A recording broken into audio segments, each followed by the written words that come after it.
મળતી માહિતી અનુસાર અંકલેશ્વર જીઆઈડીસીની ખ્વાજા ચોકડી નજીક આવેલી સિગ્મા રોટલાઇન કંપનીમાં આ દુર્ઘટના સર્જાઈ હતી. કંપનીમાં ફરજ બજાવતા 36 વર્ષીય કામદાર દિનેશ પ્રજાપતિ હાઇડ્રોલિક મશીનનો કેબલ રિપેર કરવા માટે સીડી પર ચડ્યા હતા. આ દરમિયાન અચાનક તેને સંતુલન બગડતા તેઓ સીડી પરથી સીધા નીચે પટકાયા હતા. ગંભીર રીતે પટકાવાના કારણે તેમને શરીરે અને માથાના ભાગે ગંભીર ઈજાઓ પહોંચી હતી. દુર્ઘટના સર્જાતા જ આસપાસના સહકર્મચારીઓ તાત્કાલિક દોડી આવ્યા હતા અને લોહીલુહાણ હાલતમાં દિનેશ પ્રજાપતિને સારવાર અર્થે નજીકની હોસ્પિટલમાં ખસેડ્યા હતા. જોકે હોસ્પિટલમાં ફરજ પરના તબીબોએ તેને તપાસીને મૃત જાહેર કર્યા હતા.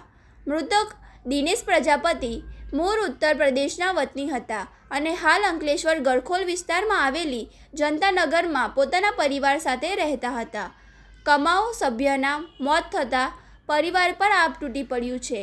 આ ઘટનાની જાણ થતાં જ મૃતકના પરિવારોનો અને સગા સંબંધીઓનો હોસ્પિટલ અને કંપની ખાતે દોડી આવ્યા હતા.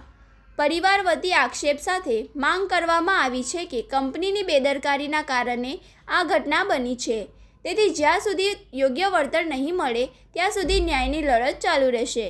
ઘટના અંગે અંકલેશ્વર જીઆઈડીસી પોલીસને જાણ કરાતા પોલીસ કાફલો ઘટના સ્થળે અને હોસ્પિટલે દોડી ગયો હતો. પોલીસે મૃતદેહને પોસ્ટમોર્ટમ અર્થે ખસેડી અકસ્માત મોતનો ગુનો દાખલ કર્યો હતો. કંપનીમાં સેફટીના સાધનો પૂરતા હતા કે નહીં અને શ્રમિક સીડી પરથી કેવી રીતે પટકાયો તે દિશામાં પોલીસે તપાસ શરૂ કરી છે.